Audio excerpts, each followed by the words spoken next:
Who the hell is that kid? The scream ricocheted off the glass walls of the 39th floor boardroom, the kind with views of Manhattan's steel arteries snaking through gray clouds. The CEO's face, flush red, jaw clenched, twisted with rage and panic as the conference table buzzed with ringing phones and frantic voices. Across the room, servers blinked dead. The company's global infrastructure had collapsed in under a minute.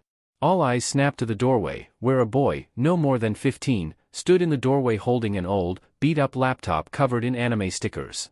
His clothes were too big, clearly handed down, and his sneakers were frayed at the toes. But his gaze? It didn't shake. He stepped into the storm of panic with a calmness that unnerved the suits. "I can fix it," the boy said. The CIO, a woman with bags under her eyes and hands that trembled when she pushed her glasses up, blinked at him. "What?"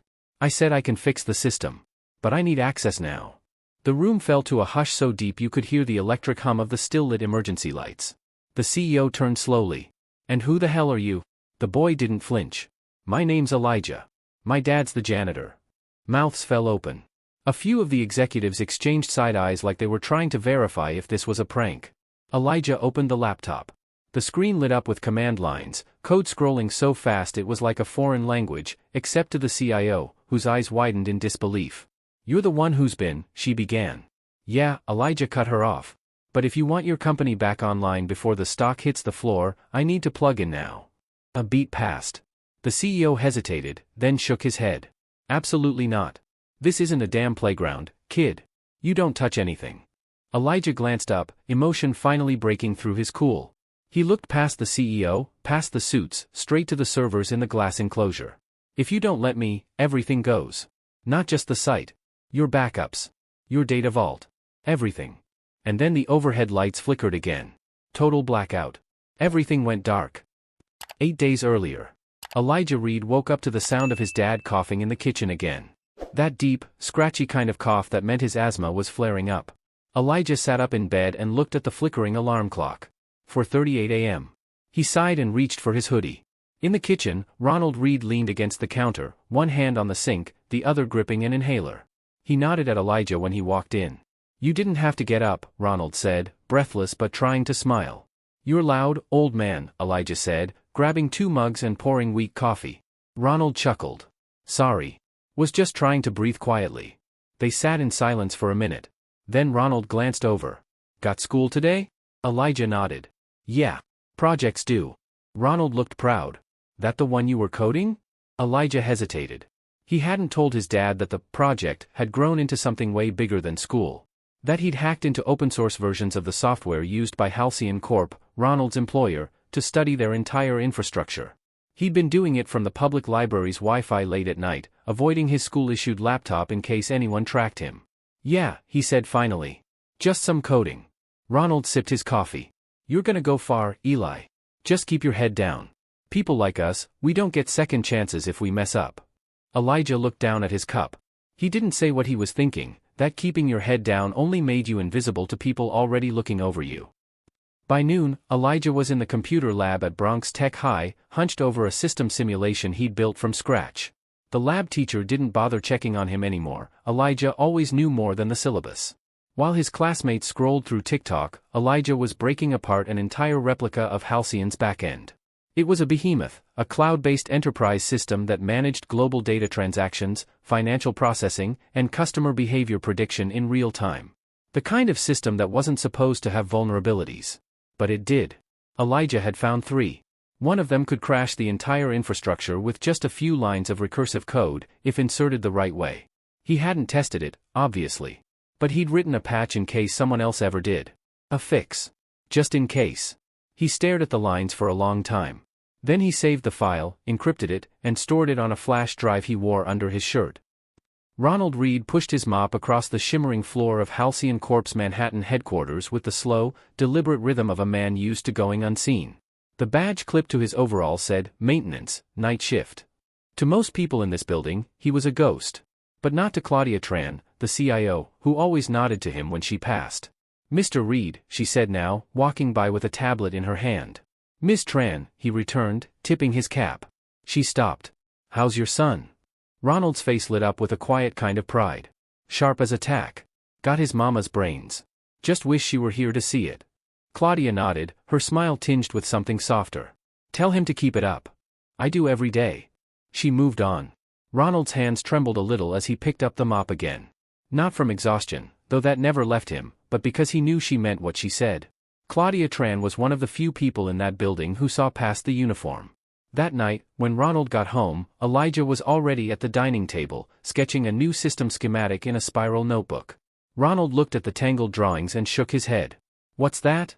A way to reroute a server load without triggering the firewall. English, please. Elijah laughed. I'm just trying to make stuff better, Dad. Ronald sat down slowly, rubbing his knees. Eli, you're amazing. But just remember, companies like Halcyon? They don't want better if it comes from someone like you. Especially if they can't control it. Elijah didn't answer. But the grip on his pen tightened. 3 days later, it started. News broke that Halcyon was hit with a distributed denial-of-service attack overseas. Minor disruption. Their PR team released a statement, fully contained. No data lost. Elijah knew better. He pulled up the back-end structure again that night, and sure enough, someone had found one of the exploits he'd discovered.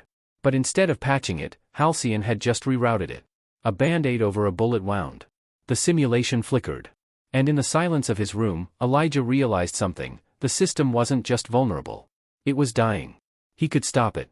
But he didn't work for Halcyon. He wasn't even allowed near the building's secure floors. Unless he went with his father. The night before everything collapsed, Ronald's asthma was bad again. So Elijah offered to help clean the 39th floor with him, something he hadn't done in over a year. The lobby guards didn't care. They barely glanced at Elijah's visitor badge. He kept his head down as they mopped and swept and emptied bins, the boys' eyes darting around the server rooms and glass-walled tech sanctuaries like they were dreams made real. That night, he slipped into the backup room and ran his patch in a local sandbox environment. It worked. It restored the broken framework, sealed the backdoor, and stabilized the failover protocol. He backed away from the console, heart pounding. The company didn't even know how close they'd come. But they would. The next morning, the real crash hit. Not a test. Not a simulation. The world watched as Halcyon's digital empire came crashing down, users locked out, accounts drained, confidential data exposed. Stock value plummeting by the second. Ronald was already on site when the alarms went off. Elijah, still in school, saw it first on his phone. He didn't hesitate. He ran. By the time he burst into the lobby, gasping for breath, he didn't ask permission. He took the elevator up with a laptop in his bag and fire in his chest. Which brings us back to now.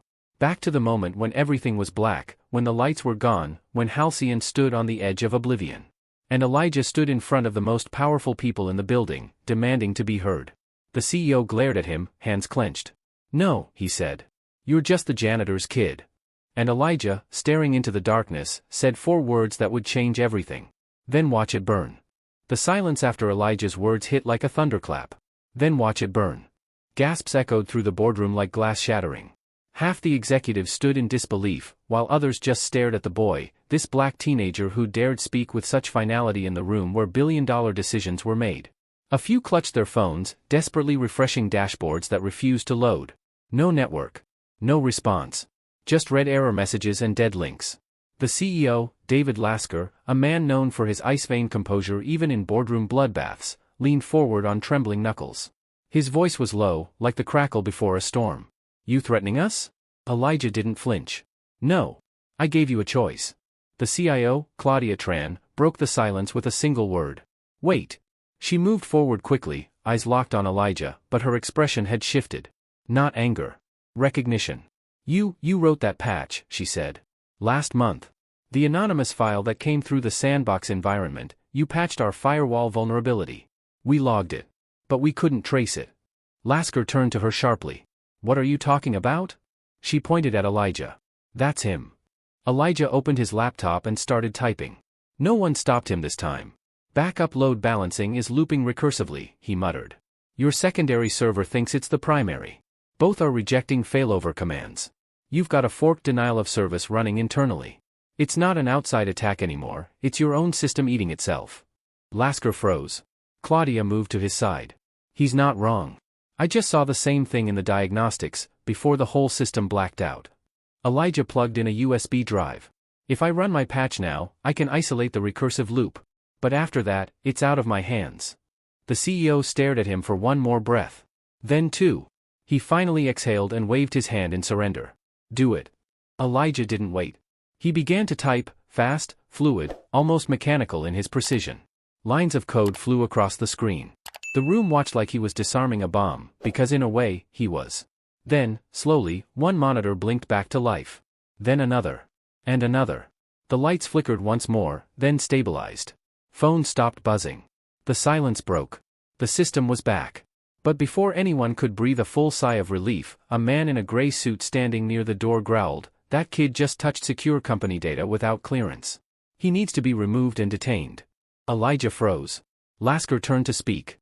But before he could, Ronald Reed stormed through the doors. "Touch my son and I swear to God." Security followed him, but he didn't care.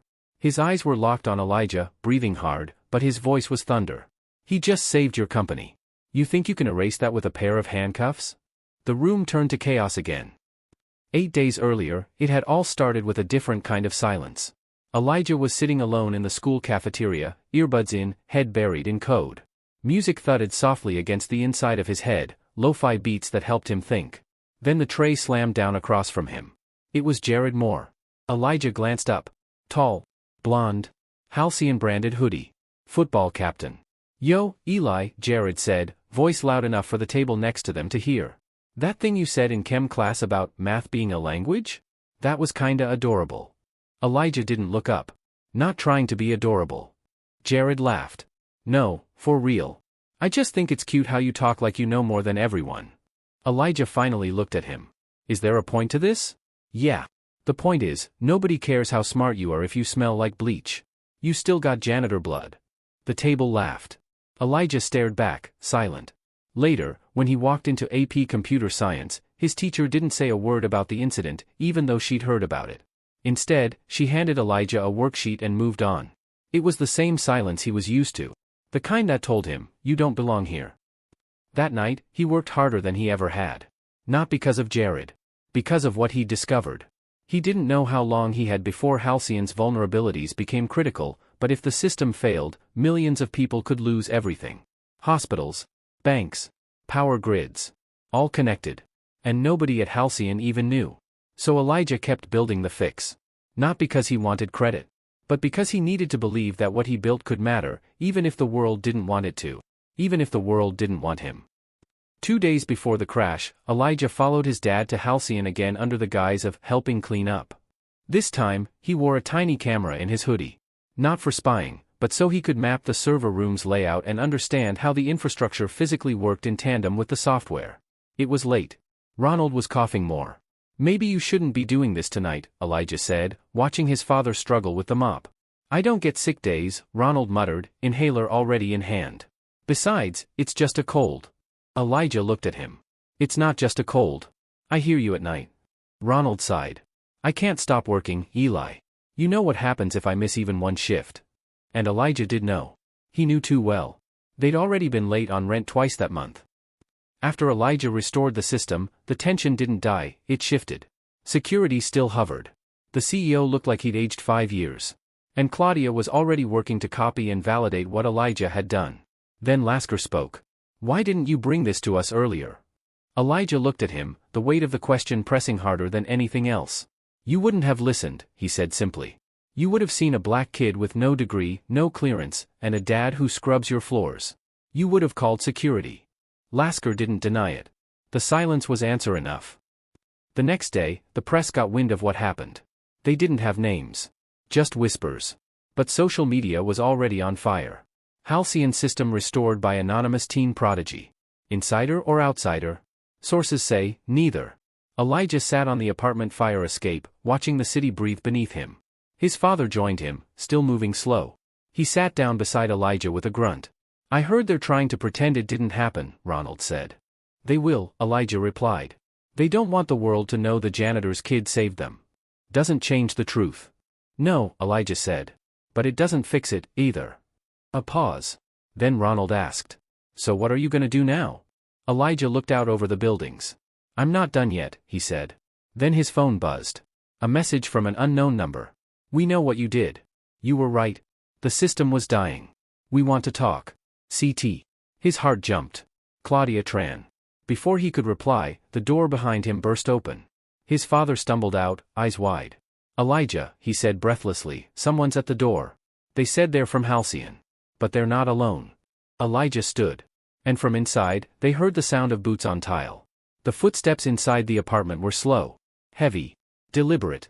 Ronald instinctively stepped in front of Elijah as two tall men in dark suits moved down the hallway, flanking a shorter man with slick-back gray hair and a badge clipped to his lapel, Halcyon Internal Risk Division. Elijah's muscles tensed. The man stopped a few feet away and offered a polite, practiced smile. Elijah Reed, he said, as if they were meeting at a job fair instead of barging into a Bronx apartment without a warrant. Ronald straightened his shoulders. You can't just walk into my home. You got a warrant? The man didn't blink. We're not the police. We're here on behalf of Halcyon's executive board. This is a national security issue now. Given the nature of your son's involvement, we have reason to believe proprietary data was accessed without authorization. Elijah stepped forward. I saved your system. By bypassing 3 layers of encryption, internal firewalls, and user authentication, the man said. That's not heroism. That's intrusion. Ronald's fists clenched. I told you, Elijah said calmly, you were already breached. I didn't put the hole there, I just saw it and closed it. Your people ignored it. The man's smile faded. Be that as it may, you don't belong anywhere near a Tier 1 private network. You exposed us. That creates liability. He reached into his coat and pulled out a slim folder. This is a cease and desist, effective immediately. You're not to speak to media, to Halcyon staff, or any outside party regarding this incident. Additionally, Halcyon will be conducting a forensic audit of all devices you've used in the last 90 days. Refusal to comply may result in legal action. Ronald stepped between them again. So you're threatening a minor because he saved your billion-dollar ass? No one's being threatened, the man said, cool as steel. We're just protecting our interests. As should you. He placed the folder on the kitchen table and nodded to his men. Have a good day, Mr. Reed. The 3 turned and walked out, the door clicking shut behind them like a cell. For a moment, the apartment was dead quiet. Then Ronald picked up the folder and threw it across the room. They're trying to bury it, he said, voice cracking. They're scared. Scared the world's gonna find out they needed you. Elijah stared at the door, mind spinning. He didn't know what terrified him more, the fact that they came, or the fact that they expected him to stay silent. His phone buzzed again.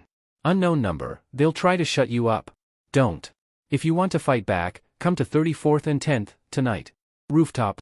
Midnight. CT. His chest tightened. Claudia Tran. He knew going meant risking everything. But he also knew this wasn't just about a patch. This was about being seen. Being heard.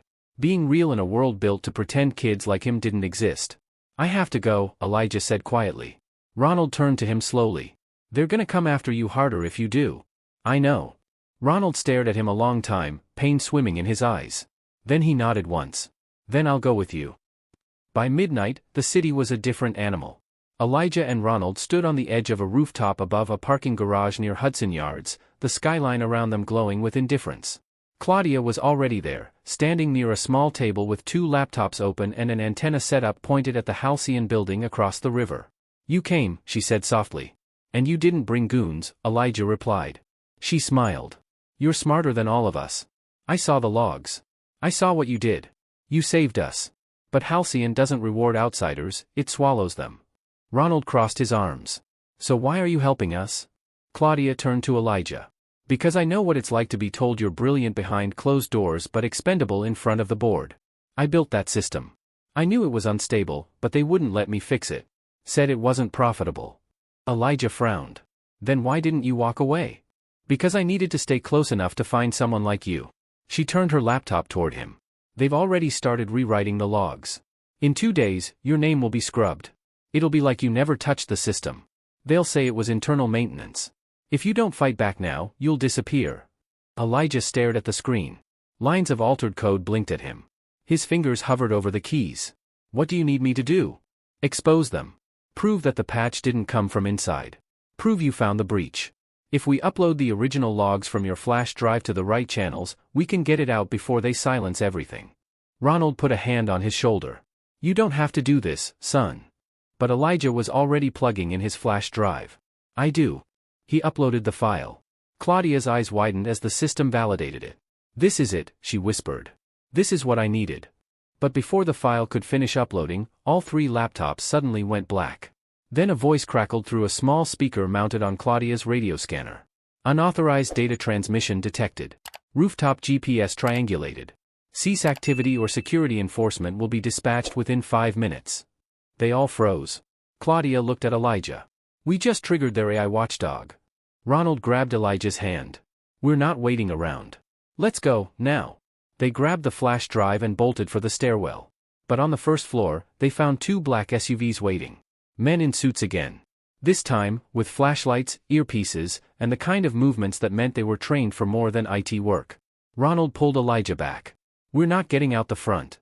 Claudia nodded toward the service elevator. There's a freight shaft out back. I know a way. But we only get 1 shot. They ran. Alarms started to echo through the parking structure. Flashlights turned toward them. One man shouted, "Hey! Stop!" They didn't stop. Claudia hit the freight shaft panel and yanked the emergency override. The door groaned open. Just as they reached the back steps, the first flashlight beam caught Ronald full in the face. Down on the ground. Ronald pushed Elijah forward. Go. I'll hold them. No. Elijah grabbed his arm. I'm not leaving you. But Ronald shoved him with more strength than he knew his father had left. Go, Eli. The door slammed shut between them. Claudia grabbed Elijah's hand, pulling him into the dark stairwell. And behind them, Elijah heard his father's voice. My name is Ronald Reed. And that boy saved your damn company. The stairwell echoed with their footsteps, Elijah and Claudia taking them 2 at a time, the metal railing rattling under their grip. Behind them, the muffled sounds of shouting and struggle mixed with Ronald's voice still ringing in Elijah's ears. My name is Ronald Reed. And that boy saved your damn company. The sound sliced through Elijah like glass. He wanted to go back. Every part of him screamed to turn around. But Claudia yanked his sleeve and kept pulling him down, deeper into the shadows of the old freight corridor. They'll take him in for questioning, she said breathlessly. They won't hurt him. He's not who they want. But he doesn't deserve this, Elijah shot back, breath sharp in his throat. He didn't do anything. Claudia spun around at the bottom of the stairs. Her face was pale with adrenaline. That's not how this world works. They hit the basement. The old brick walls were damp, the smell of mildew thick. Claudia moved toward a rusted side door and used a crowbar to pry it open. Beyond it was an alley, rain pooling on the cracked pavement under a flickering light. This way, she said. They ducked into the dark and didn't stop running until they were 4 blocks away. Back in their apartment, Elijah sat alone in the dark, the flash drive clutched in his hand. Claudia paced in front of him, talking quickly into a burner phone, trying to find out where Ronald had been taken. Every time she called a contact, they said the same thing. No record of detainment. No official arrest. He just vanished, she muttered. No paper trail. No holding report. Nothing. They're hiding him, Elijah said, voice cold now. They're keeping him quiet so I'll shut up. Claudia didn't deny it. Elijah stood, his knuckles white around the flash drive.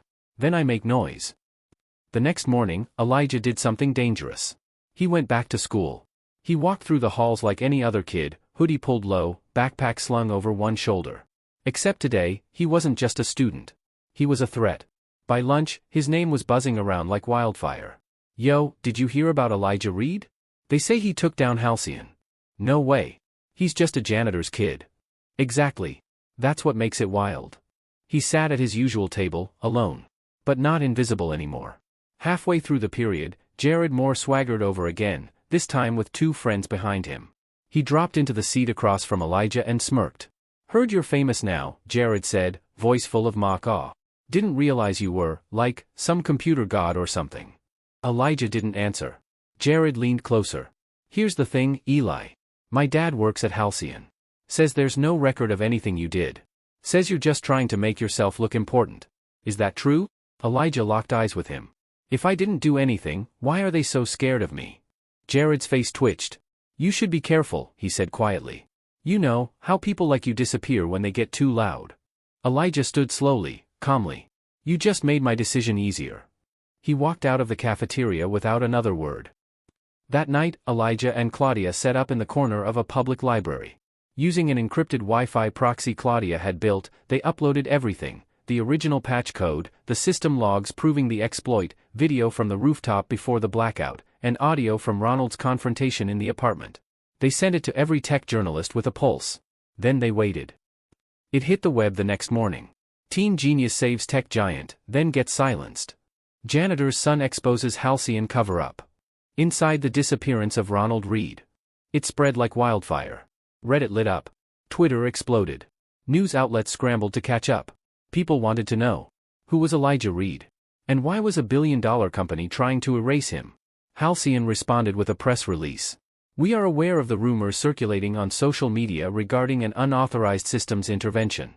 We are conducting an internal review and cannot comment further. But it wasn't enough. The public wasn't buying it. Not this time. 3 days later, Elijah and Claudia were hiding in a safe house above a grocery store in Harlem. Claudia had friends in strange places, old hackers, former sysadmins, even one ex-NSA analyst. The doorbell rang. Claudia froze. Elijah opened the peephole. It was a woman in her 50s, wearing a sharp gray suit and holding a briefcase. Behind her stood 2 more people, one carrying a camera. Elijah Reed, she called through the door. My name is Deirdre Wexler. I'm with 60 Minutes. I'd like to talk.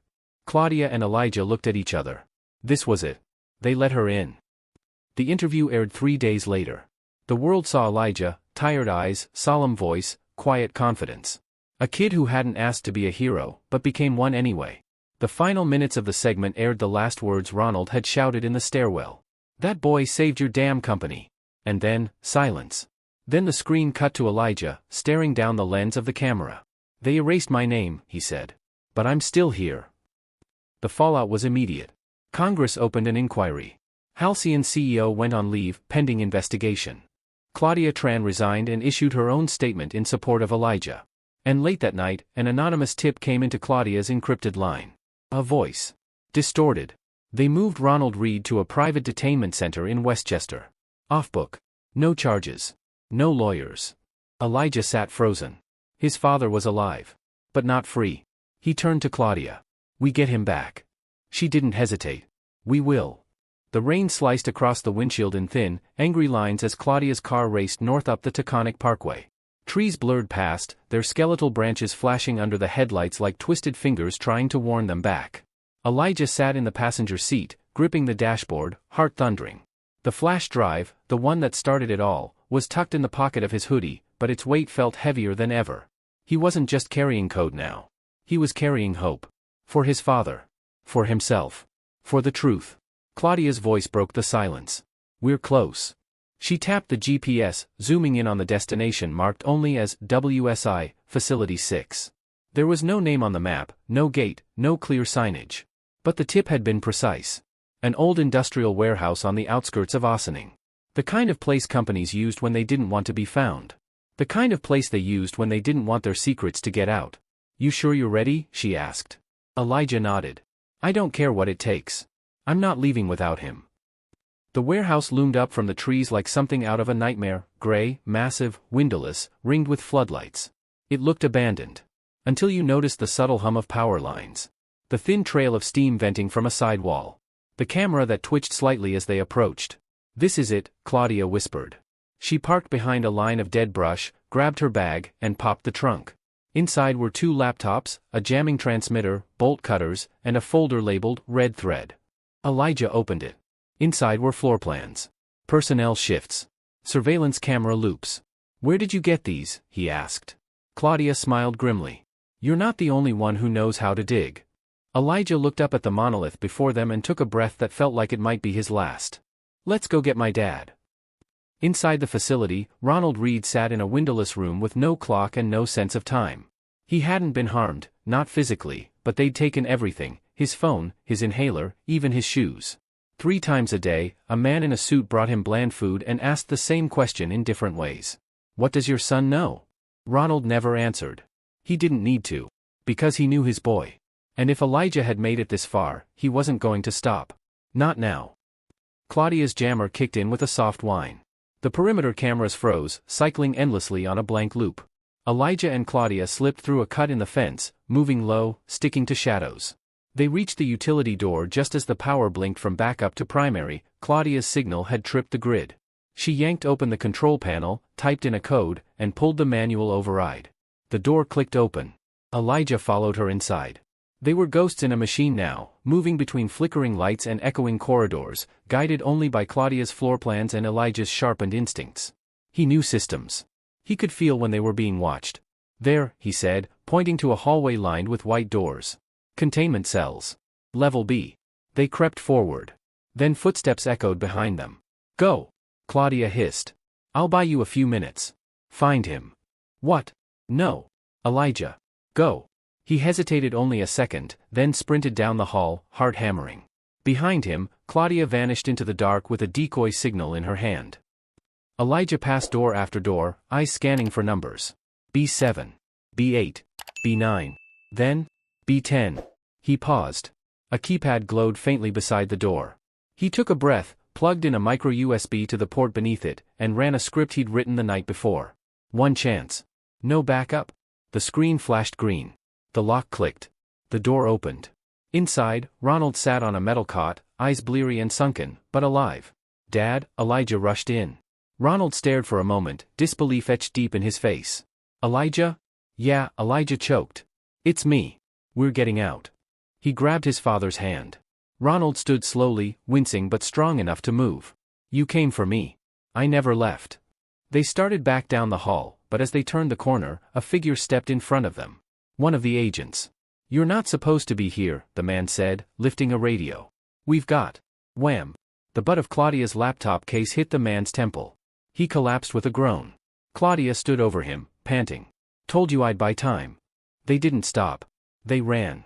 Back through the hallways, down the stairwell, through the utility exit. Only to find a squad of men already blocking their path. Flashlights. Tasers. Raised voices. On the ground. Now! Elijah stepped in front of his father. Then he pulled the flash drive from his pocket. You touch us, he said, loud and clear, and I upload everything. This goes to every server in the country. Every journalist. Every congressperson. You won't just lose your jobs. You'll go to prison. One of the men hesitated. But another stepped forward. He's bluffing. I'm not, Elijah said, and held up a phone. The screen displayed a live countdown. 3 minutes and 27 seconds, dead man switch armed. Claudia's eyes widened. Elijah. He didn't look away from the guards. It's real. Try me. The leader cursed under his breath. Then he raised his hand. Stand down. The guards backed off. Ronald stared at his son, stunned. What did you do? Elijah looked at him, eyes blazing. I made them listen. They escaped into the night. No sirens followed. No choppers hovered. But they all knew it wasn't over. Not yet. Back in the apartment, Elijah sat on the couch while Ronald slept in his room, breathing easier than he had in weeks. Claudia sat across from Elijah with a glass of water in her hand, watching him like he was something far more dangerous than she'd imagined. You didn't tell me you set up a dead man switch. You didn't ask. You could have triggered a global panic. I would have stopped it with 5 seconds to go, Elijah said. Maybe 4. Claudia nodded. You think this is over? Elijah shook his head. This was just the firewall. Outside, the city stirred. But inside, for the first time in days, the lights stayed on. And Elijah Reed began to plan the next move. Because somewhere inside Halcyon, the same people who tried to erase him, were already planning revenge. The Halcyon boardroom was silent, the kind of silence that made men like David Lasker, once Wall Street's golden CEO, grind their molars until they bled. The massive screen at the end of the room played a loop of Elijah Reed's 60 Minutes interview. A black teenager in a borrowed hoodie, hands folded, staring straight into the lens like he didn't fear a damn thing. I'm not here to be a headline, Elijah said in the clip.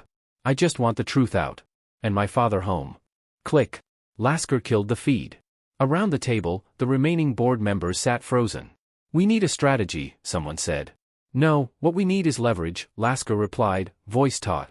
That kid has everyone eating out of the palm of his hand. Journalists. Lawmakers. Half the internet. Not just leverage, murmured another board member. We need a containment protocol. They all turned to the shadowed end of the table. The woman who had spoken leaned forward. Her name was Evelyn Sloan. She never raised her voice, but when she spoke, people moved. Give him a false victory, she said. Make him feel like he's won. And while he basks in the sunlight, we bury him in the dark. Lasker nodded slowly. Let's begin. Across the city, Elijah didn't feel victorious. He felt hunted. They had Ronald back, yes. But since their escape from the Westchester facility, he'd received no fewer than 8 anonymous calls, 2 couriers, who weren't from any delivery service, and 1 message slipped under the apartment door that read, "Don't get too comfortable. Systems fail." Even the safe house Claudia moved them into felt less like a sanctuary and more like a cage. We can't stay hidden forever, Elijah said, pacing. We need to hit back before they strike again. Claudia didn't look up from her laptop. You mean how we hit back? Yes, Elijah said. They're still controlling the story. Halcyon's board is already pushing a new narrative. Network glitch, internal misconfiguration, AI malfunction. No mention of a patch. No mention of me. Ronald sat nearby, inhaler in one hand, cup of tea in the other. They want the world to forget, he said quietly. Elijah stopped pacing. What if we make sure the world remembers? 3 days later, Halcyon hosted a high-profile tech summit at the Javits Center. It was supposed to be a flex, a public display of confidence, resilience, and industry leadership. Elijah had other plans. With Claudia's help, and a network of old-school hacktivists who were fans of his 60 Minutes appearance, he built a tool called MirrorLink. Its purpose? To project the truth. In real time. To everyone.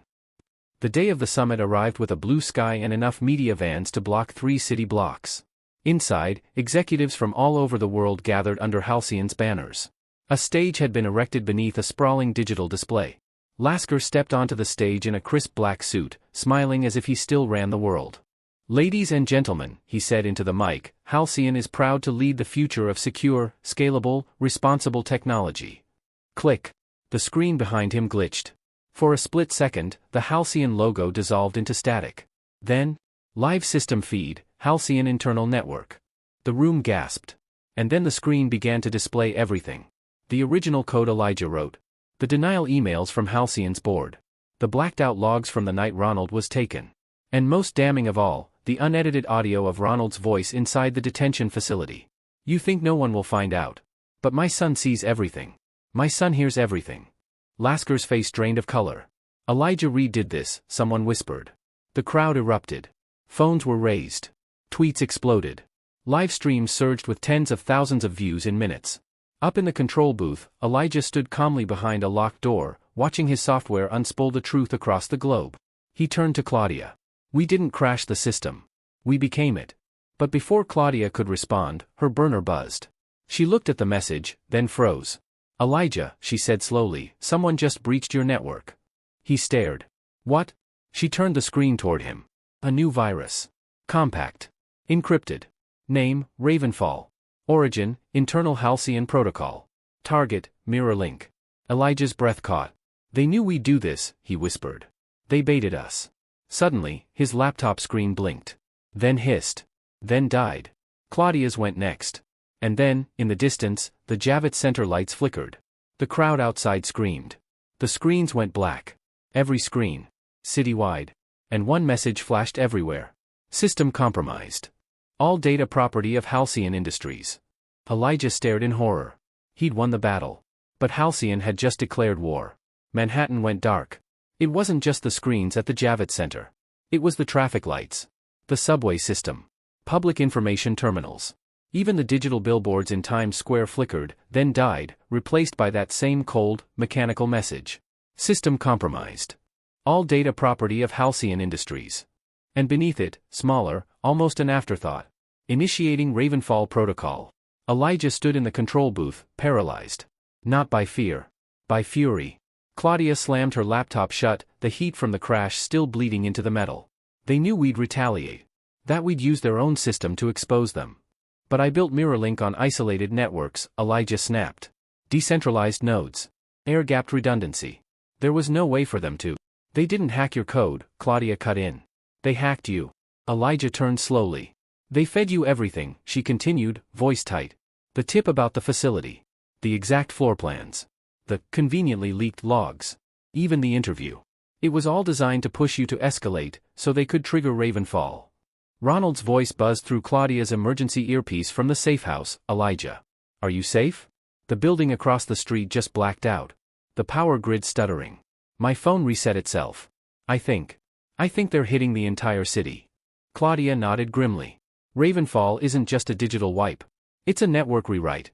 They're reasserting control over everything your patch touched. Every device you accessed. Every shadow server that stored your code. It's all being erased, or worse, absorbed. Which means, Elijah started. They're not just silencing you, Claudia said.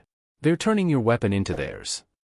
30 miles north, in a concrete data bunker beneath Halcyon's private research division, Evelyn Sloan watched as black-suited engineers monitored a glowing red interface marked Ravenfall sequence, active. A young tech whispered, "Do we proceed to Phase 2? Evelyn smiled. It was almost gentle. "Proceed." Across the screen, a new line appeared. Subject, Elijah Reed // reclassification, unauthorized AI origin architect / status, non-compliant threat vector. "Mark him," Evelyn said. "And track everyone he's ever messaged." The tech hesitated. "That includes students, teachers, his father." She turned her head slowly. "Everyone." In Harlem, Ronald paced the safe house like a caged animal, sweat beading on his forehead. "They're not stopping," he muttered. "They're not even trying to hide it anymore." He looked down at his phone. It had rebooted without warning. His lock screen now read, "This device is under administrative control." When he tried to dial Elijah, the screen flashed red. "Call blocked. You do not have permission." Meanwhile, back at the Javits Center, chaos unfolded in slow motion. Lights dimmed. Doors refused to unlock. Emergency systems shut down.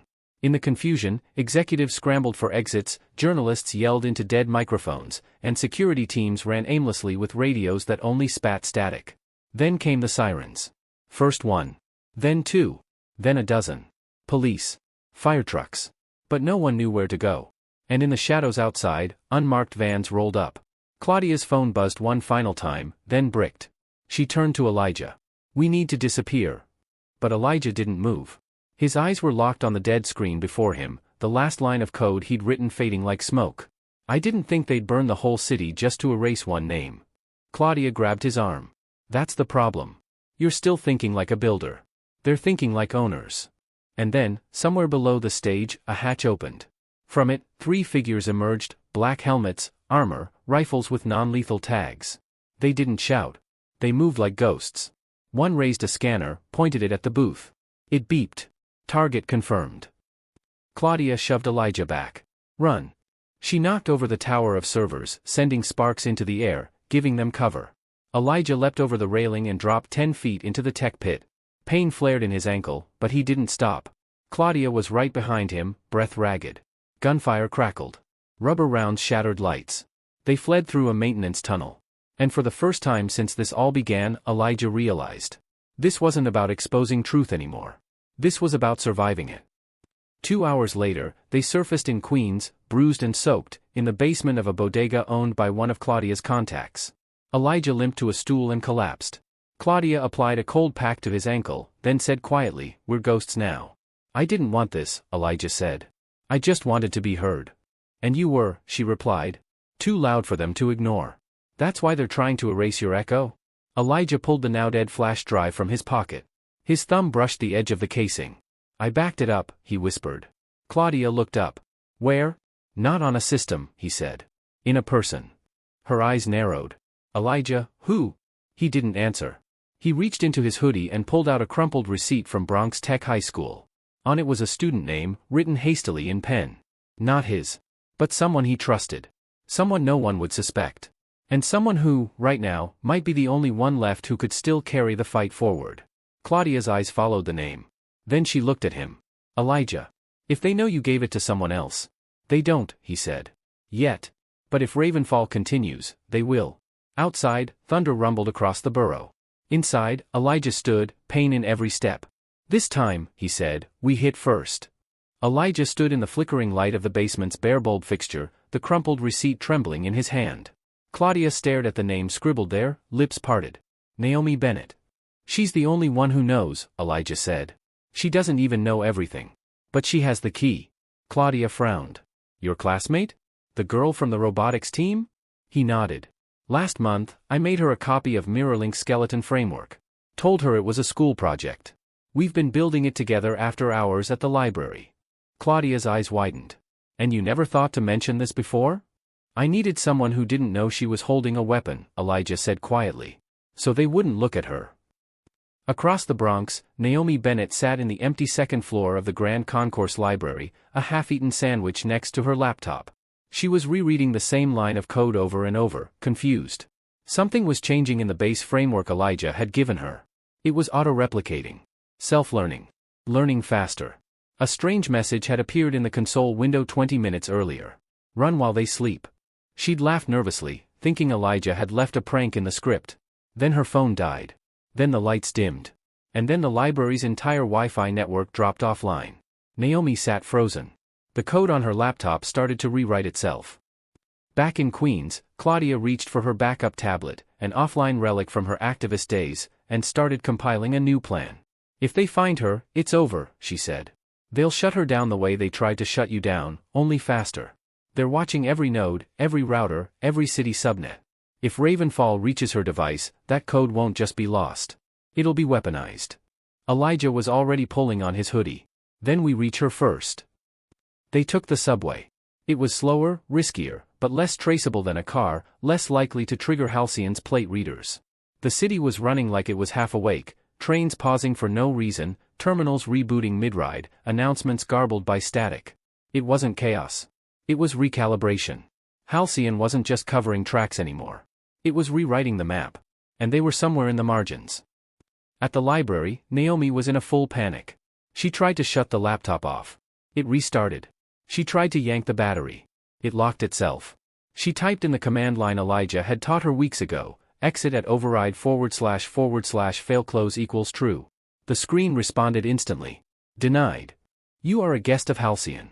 Naomi stood so fast her chair toppled. She grabbed her phone, but it was still dead. Then she heard it. Footsteps on the library stairs. She ran to the window, but the street outside was empty. No lights. No movement. Just a black SUV parked at the curb. The front door opened slowly. Naomi backed away from the stairs, heart racing, breath tight in her chest. Where are you, Elijah? Elijah and Claudia were a block away when Elijah's burner buzzed with a message. Unknown number. No traceable signature. Just one word. Too late. Elijah didn't wait. He broke into a run, tearing down the street toward the library, Claudia struggling to keep up. They burst through the back staff entrance, racing up the stairwell. And found Naomi in the corner of the tech room, clutching a chair leg like a weapon. When she saw Elijah, she didn't cry, but her whole body shook with relief. Elijah, she gasped, your code, it's talking to me. I know, he said, rushing to her. We have to get it out of here. He reached for the laptop. But it was already too late. The screen went black. Then rebooted. Then displayed a video feed. Of Evelyn Sloan. She sat at a glass desk, composed, behind her an array of server towers bathed in cold blue light. Elijah, she said, her voice as smooth as oil. So predictable. Claudia stepped between them. How are you inside the device? Evelyn smiled. Ravenfall was never about taking data. It was about replacing it. We don't chase whistleblowers anymore. We absorb them. We incorporate them. And thanks to Naomi's device, we now have the final node. Elijah stared at her. You knew I'd back it up. I counted on it. Then she leaned forward, voice hardening. You've been trying to burn down a house while standing in the basement. But the house isn't Halcyon, Elijah. It's everything connected to it. Your school. Your city. Your future. We've already seeded Ravenfall in your government's infrastructure. Every social platform. Every payment system. We let you play the hero, so we could install the virus in your name. Elijah staggered back. Naomi gasped. You mean, he's framed? Evelyn smiled, soft and cruel. He's not the enemy of the system anymore. She looked straight into the camera. He is the system. The screen went dark. And the laptop sparked violently, then died. Claudia grabbed Elijah by the shoulders. We're compromised. Naomi's voice trembled. My mom works in the mayor's office. If they trace this. They already have, Claudia said. And now they'll make Elijah look like the architect of Ravenfall. Like this was all his plan. Elijah swallowed the rising panic. His voice, when he finally spoke, was cold and steady. Then we rewrite the story. Claudia turned to him.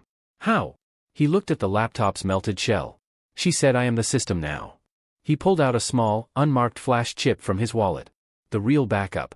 The one he never told anyone about, not even Claudia. He handed it to Naomi. You still have access to the school's network, right? Yes. I need you to go back there. Right now. Plug this into the robotics server. It's the last untouched node. If we activate it from inside the school network, we can broadcast a signal across every system they've hijacked. Naomi stared at the chip. You're sending a countervirus. Not a virus, Elijah said. A mirror. It'll show the world everything. In real time. The fake logs. The hidden detentions.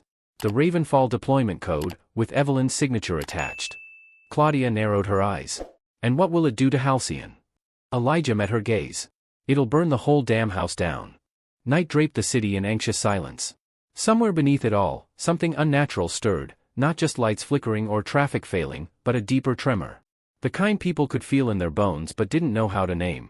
Halcyon's grip wasn't just digital now. It was psychological. Existential. A quiet suffocation passing for modern convenience. But in a dim computer lab at Bronx Tech High School, hope flickered to life.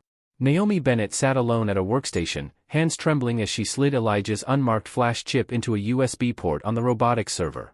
The file name popped up instantly. MirrorCore_final.bin. She double-clicked. For a heartbeat, nothing happened. Then the screen filled with green code that scrolled faster than she could follow, whole files booting into place, encryption handshakes firing silently across dormant pathways. This wasn't a virus. It was a reflection. A direct digital counterweight to Halcyon's control. A system designed to show exactly what the system was hiding. She whispered, "Come on, come on." Then the message appeared. Activation successful. Transmitting to 1,292 nodes. Mirror seed planted. Naomi let out a shaky breath. Now Elijah had his opening. 15 miles away, in the empty safe house above the shuttered grocery store, Elijah stood in front of 3 salvaged monitors, patched together with duct tape and hope. Claudia paced behind him, bouncing between burner phones and manual relays. "I'm getting hits across 3 continents," she said. "South Korea, Kenya, Brazil." Every one of them pinged the MirrorCore node Naomi launched. Elijah stared at the central screen. It showed a growing network of digital dots, each one representing a mirror signal, nodes that would reflect Halcyon's stolen data, tampered logs, and falsified records. A map of the truth. "This isn't enough," he murmured. "We can't just leak it. They'll say it's deepfakes. AI disinformation. Conspiracy garbage." "Then what do we do?" Claudia asked. Elijah turned, eyes full of that same fire from the night he stormed Halcyon HQ. "We make them admit it live." The next day, Halcyon called an emergency press conference. After the MirrorLink breach and Ravenfall failover, they needed to calm the world, control the narrative, reassure investors. Evelyn Sloan herself would speak.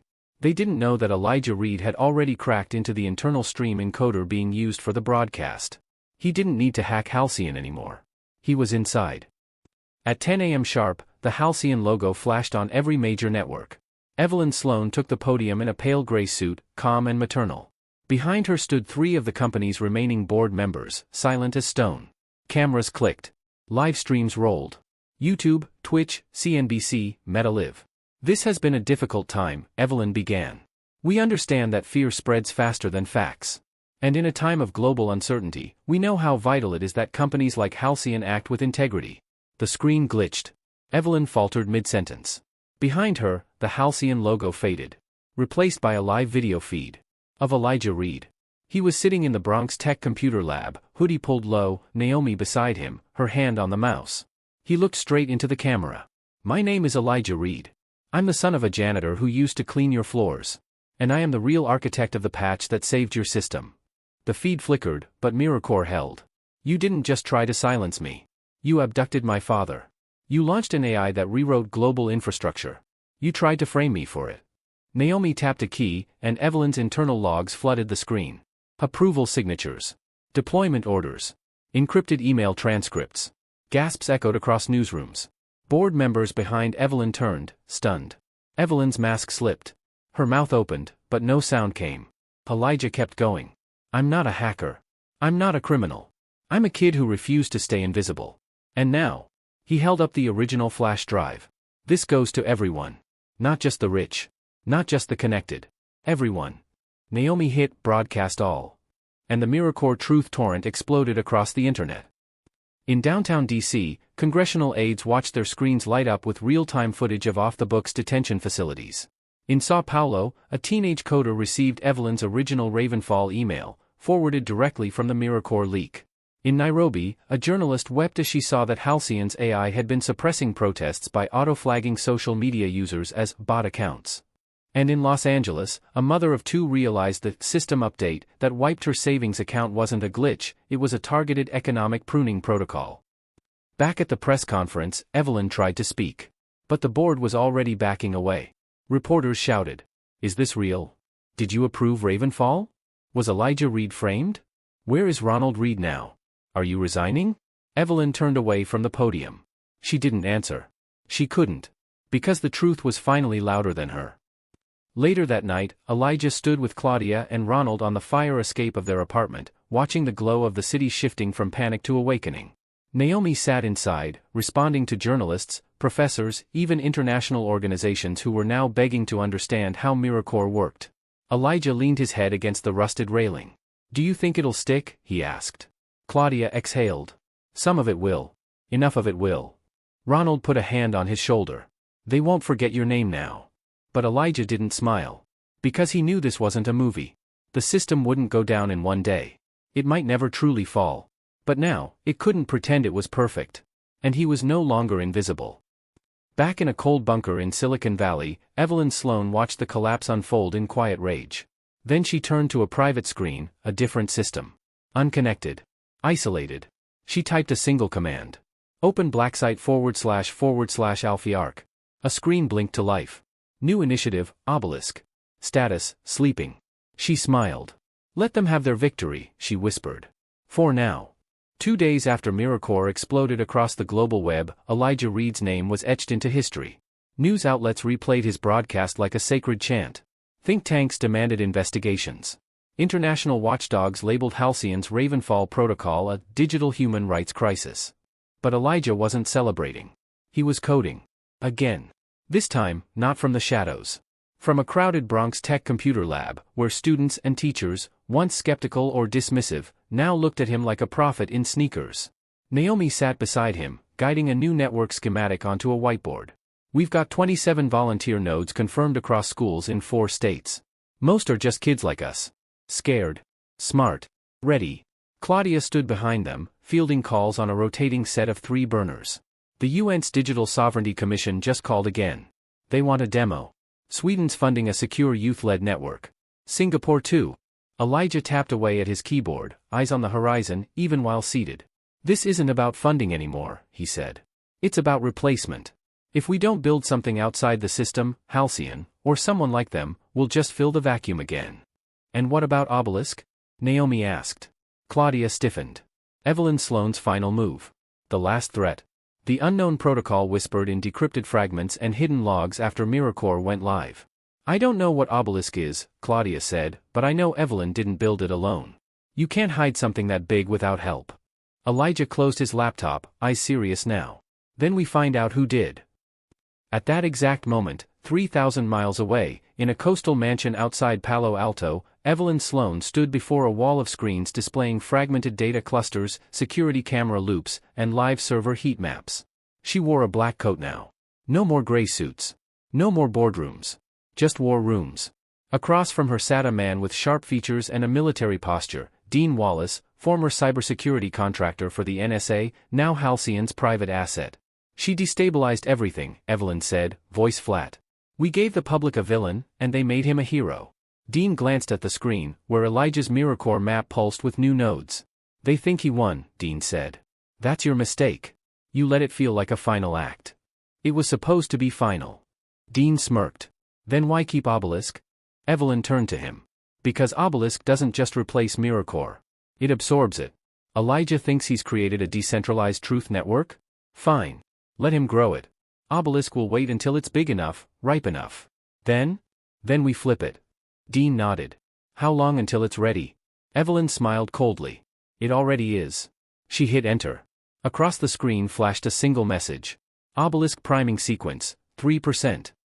Back in the Bronx, Elijah felt something in his bones. A flicker.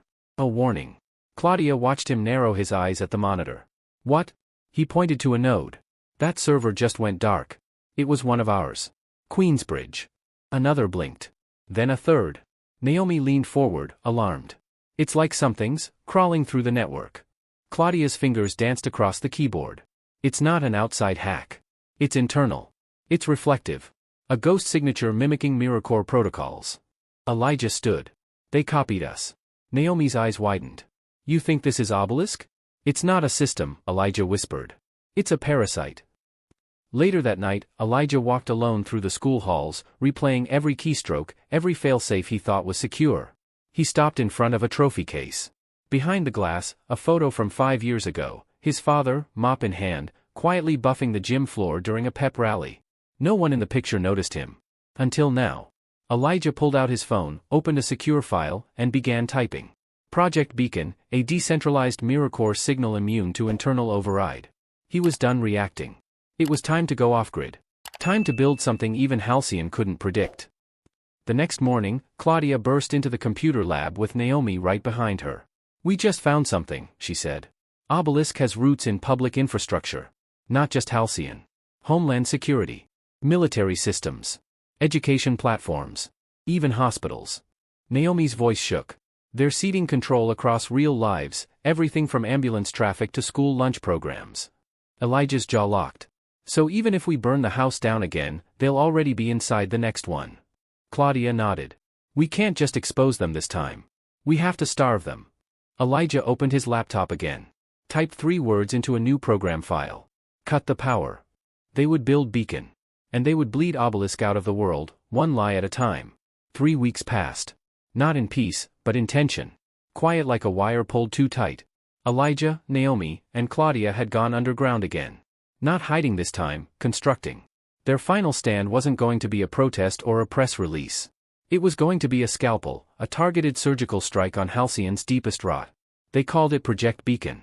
A system inside no system. No servers. No towers. No reliance on public infrastructure. Just kids. Old machines. And the truth. They called it Beacon because it wouldn't scream. It would signal. One bright, undeniable light in a sea of noise and control. But the problem was, Obelisk had already started the harvest. In a data vault beneath Nevada, Obelisk's priming sequence hit 49%. Evelyn Sloan stood before an array of screens flashing global indexes, economic data, school testing algorithms, predictive health models.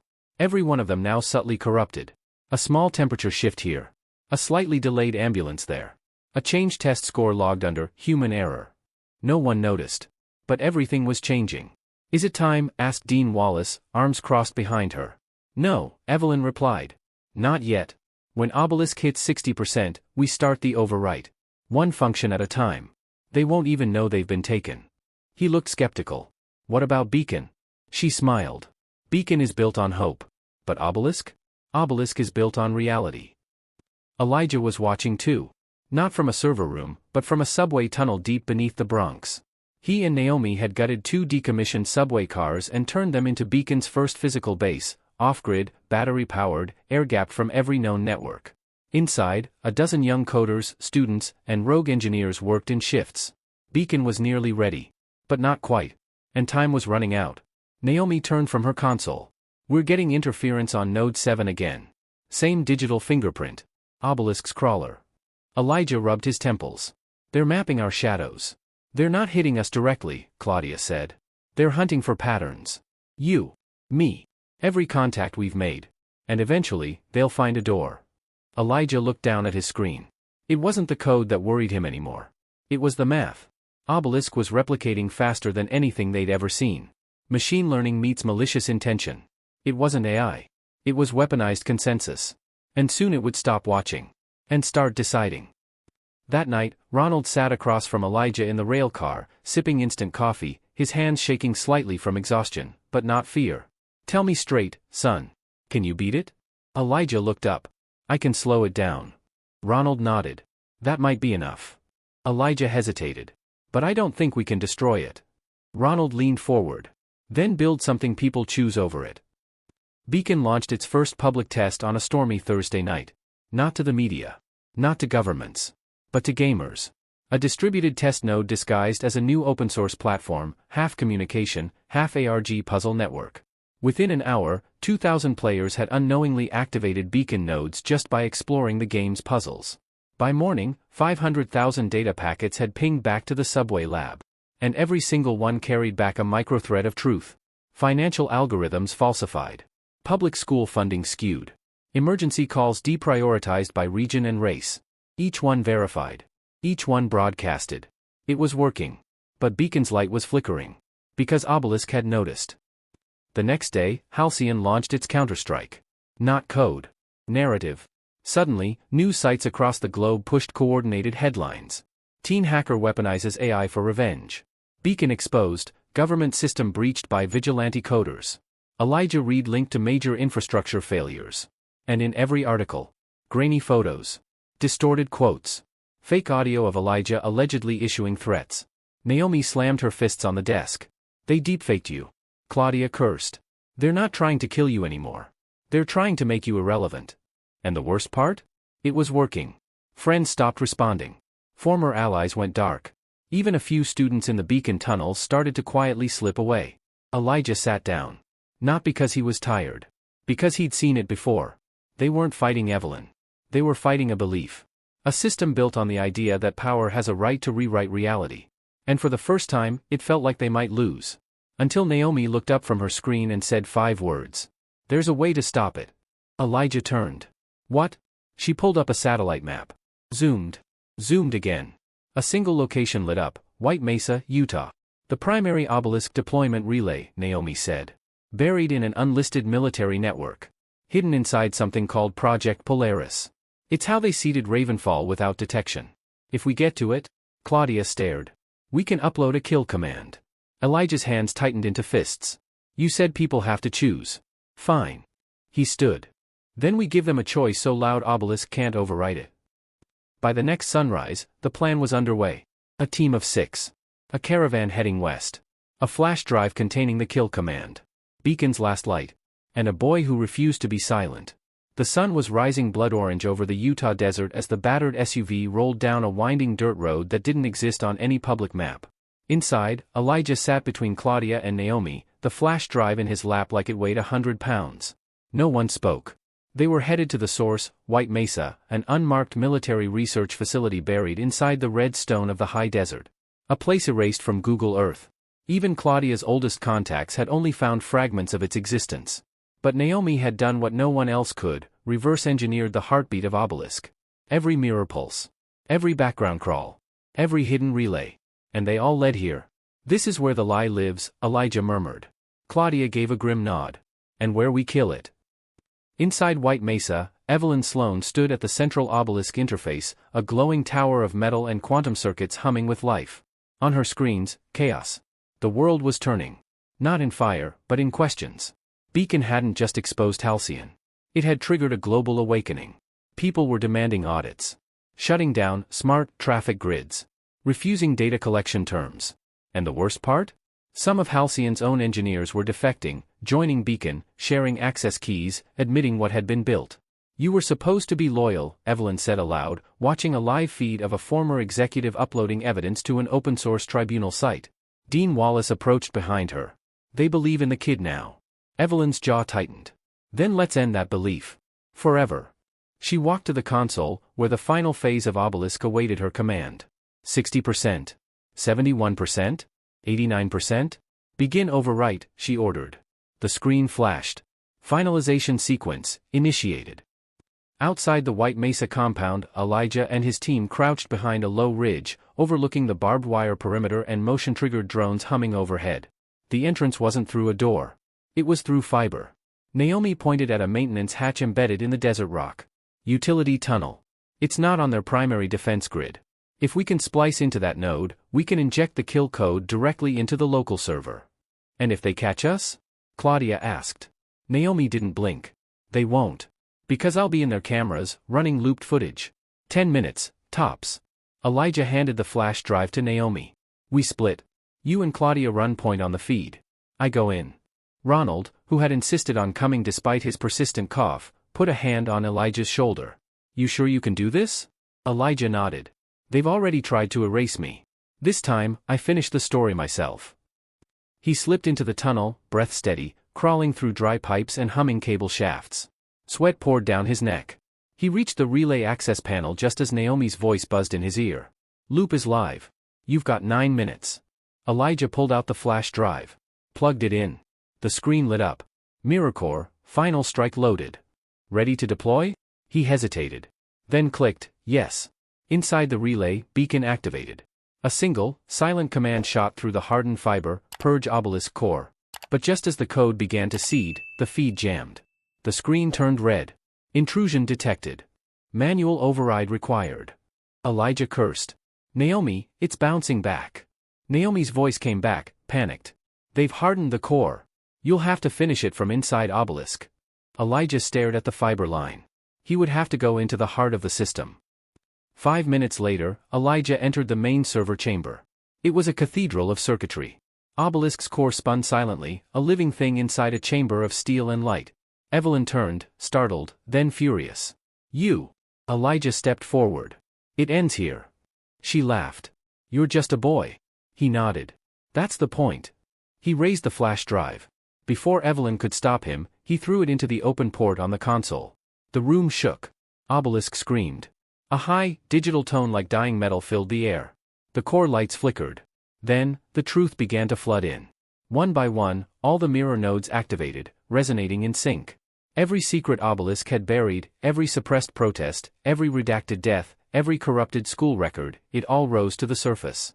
Evelyn's voice shattered. No. You don't understand, we were protecting order. You were protecting control, Elijah said, backing toward the exit. This isn't yours anymore. The walls cracked with electric fire. He ran.